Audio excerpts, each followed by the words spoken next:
좀 이렇게 모시고 있는 보살님이 계세요. 근데 저한테 이제 촛불을 연락이 온 거예요. 나래야, 네 초에 꽃이 폈어.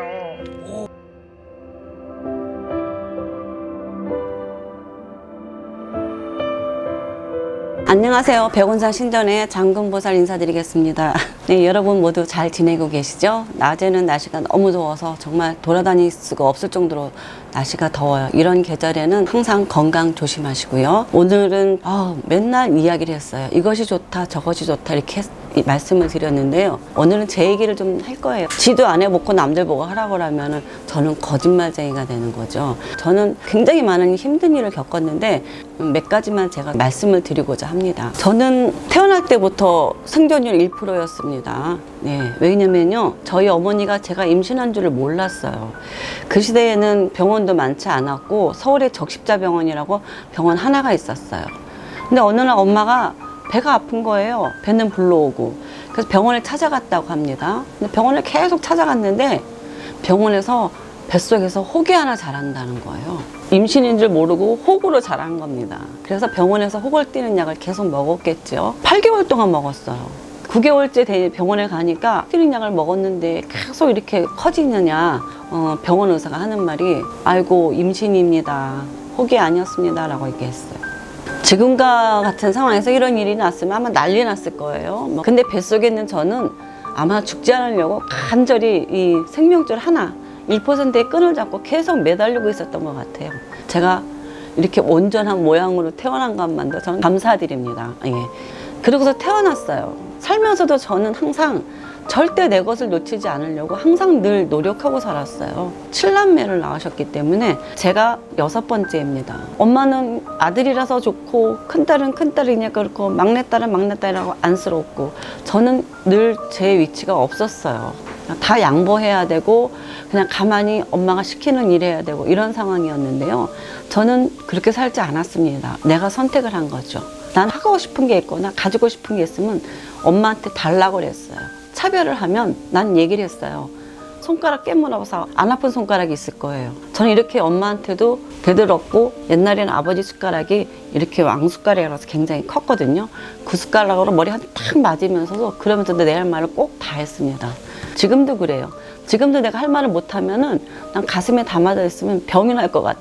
그래서 내가 하고 싶은 말은 꼭 해야 되거든요.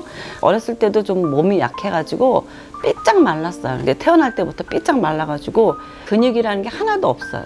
근육을 만들고 싶어도 근육이 안 만들어져요. 지금까지도 마찬가지예요. 근육이 하나도 없대요. 53평이라는 단독주택을 가지고 서울에서 잘 살았어요. 53평이라는 집 안에 땅 25평이 있는데 그 땅을 가져가려고 사실은 구청하고 조합하고 건설회사하고 이렇게 짜고서 어쨌든 제가 볼 때는 그 입장에선 짰다고 생각밖에 안 들어요.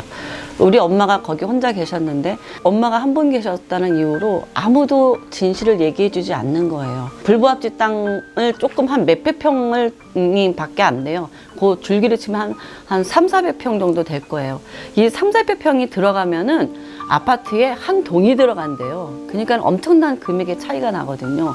그래서 우리 집 땅이 남북에는 25평이지만 25평 요거를 그냥 강제로 돈도 안 주고 뺏으려고 미리 계획을 짠 거예요. 저희는 정당한 정차를 받고 행정법원에다가 우리 집은 25평의 땅이 있다. 그래서 이거를 정식으로 절차를 밟겠다라고 얘기를 했어요. 그것도 제가 나중에 알고서 실행한 거거든요.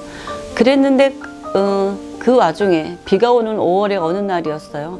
이 땅을 빼앗기 위해서 사람들이 정말 잔인무도하게 그거를 사람들을 다 안 주고 빼앗기 위해서 강제 수용이라는 걸 해가지고서는 철거 집행 정지 소송을 했는데도 그냥 비 오는 날에 와서 비 오는 날 공휴일에 공무원들이 일도 안 하잖아요. 비 오는 날 5월의 가정의 달 4월 초파일이었어요. 그날 그런 날에 와가지고서 있잖아요.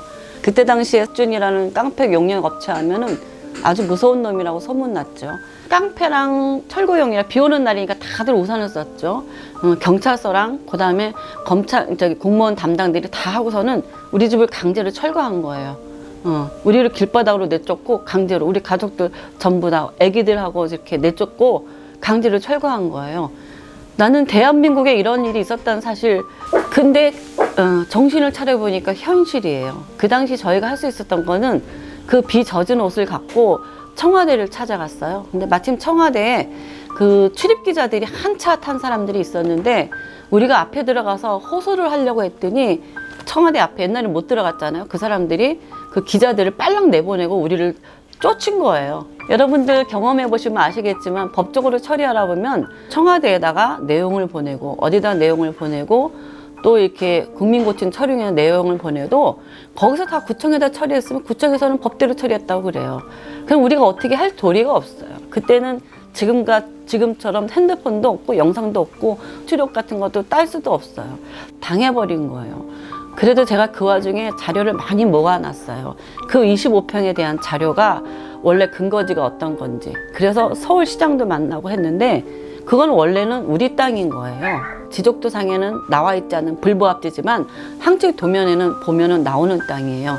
근데 그 땅을 옆에 골목에 있는 땅과 같다라고 구청에서 거짓말을 한 거예요. 그 앞에 가건물 짓고 살다가 그 와중에 또 불을 또 냈어요. 그때 제가 지도를 가지고 있었는데요. 그 지도도 다 잃어버리고요. 불이 나서 하마터면 우리 식구가 다 죽을 뻔했어요. 새벽 4시에 사람을 시켜서 불을 지르는 거예요. 누가 시켰는지 모르지만. 근데 제가 그 시간에 이상하게 깼어요. 새벽 4시 가장 깊은 잠을 잘 시간에 제 손에 벌레 한 마리가 뚝 앉는 거예요. 그래서 벌레를 쫓아서 나가보니까 밖에서 불이 나고 있는 거예요. 아마 그 벌레가 아니었으면 저는 죽었을 수도 있어요. 저희 살고자 하는 강한 욕망이 아마 신께서 벌레 한 마리 보내주셨다. 저는 이렇게 생각해요. 한 번 전 재산을 다 잃었죠. 그 안에 있는 살림살이 지금도 못 봐요. 우리 집에 가지고 있던 앨범, 온 가족이 누렸던 추억들, 모든 물건들을 자기네들 마음대로 처리하고 나중에 찾으러 갔더니 자기네들이 처리하고 어디 있는지 없대는 거예요. 저는 그걸 고스란히 다 잃었어요. 안에 있는 물건만 해도 몇 억이 될지 몰라요. 근데 그런 것들 보상 안 해주려고요. 다 없애버렸어요. 집도 없어졌고요. 내가 살던 물품도 없어지고요. 모든 게 다 없어졌어요. 그때 가정도 무너졌어요. 그때 일을 생각하면은 정말 분통이 터졌어요. 가족이 다 흩어질 수 있는 상황이에요. 다들 죽음의 나락에 떨어진 거죠. 근데 그러고 나서도 저는 거기서 우리 집을 보상받겠다고 그 집 앞에는 이렇게 도로에다가 가건물을 지어서 살고 있는데 그걸 또 불을 지르는 거예요. 너무 억울해서 못 죽겠더라고요. 이 세상은 잘못된 것이 너무 많다라는 거를 그때 깨달았어요. 아니 그 이전부터 많이 깨달았는지도 몰라요. 그래서 저는 꿈이 원래 어려운 사람들을 좀 돕고 살자라는 게 내 꿈이었는데 그 다음부터는 돈을 버는 게 꿈이었어요. 돈을 많이 벌어서 정말 내가 힘이 가진 사람이 돼서 정말 힘들 때 누굴 도와줄 수 있는 사람이 됐으면 좋겠다라는 그때부터 꿈을 가졌어요. 하지만 그 꿈은 계속 짓밟혔어요. 돈이 많은 욕심이 있는 자들에 의해서 짓밟히더라고요. 그래도 저는 포기하지 않았어요. 그동안에 원래 제가 해왔던 일들, 또 대학 나와서 했던 일들, 그것과는 전혀 상반된 일들을 하고 살았어요. 잔디를 심는 일도 했고요. 보도블록을 까는 일도 해봤고요. 식당에서 주방 일도 해보고요. 돈이 되는 일하면 다 찾아서 했어요. 왜 그랬냐면요. 내 아이들을 먹이고 살리기 위해서 한 일이에요. 그렇게 하다가 장사라는 걸 좀 배워서 장사를 하게 됐어요. 네. 장사라는 것도 마찬가지예요. 착하게 살면 착하게 살면 되는 줄 알았어요. 장사가 잘 돼요.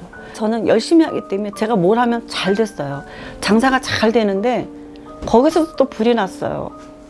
그 건물이 아마 건물 자체에 누전이 난 것 같아요. 그걸로 인해서 저도 엄청난 피해를 입었거든요. 이런 식으로 제가 잘 사는 걸 항상 이렇게 방해를 받아왔다고 그러나 제 딴에는 방해를 받아온 거죠. 남들이 보기엔 시련이고요. 그래도 저는 거기서 즐겁게 이 일을 해결하려고 노력해 왔어요. 다 내 탓이라고 생각해요. 제가 일 처리를 처음부터 끝까지 못하는 나의 능력이 부족하다는 걸 깨달았어요. 그래서 조금은 사람들하고 타협할 줄도 알고 조금은 상대를 어떻게 할 줄도 알아야 된다는 생각을 하기 때문에 제가 할 수 있는 일은 최대한 다 하고 살았어요. 돈을 벌기 위해서는 하루에 투잡도 뛰었어요. 상상도 못할 전 한 60가지의 일을 다 경험하고 살았어요. 왜? 그래야지 먹고 살았으니까. 참 먹고 사는 게 힘들어요. 사기당하는 건 굉장히 쉬워요. 제가 조금 살만했다가 또 사기당해서 굉장히 어려워졌거든요. 이런 것들은 나중에 깨달았어요. 제 욕심 때문이라는 거. 제 욕심. 큰 돈을 벌고 돈을 많이 벌고자 욕심을 하다 보니까 남의 말에 혹하다 보니까 사기를 당하더라고요. 그것도 내 욕심이고 나의 성급함이 나은 거라는 걸 깨달았어요. 그리고 나서는 최악의 힘든 상황에서 쓰러졌어요. 넘어져서 쓰러졌는데 전신마비가 왔어요. 전신마비.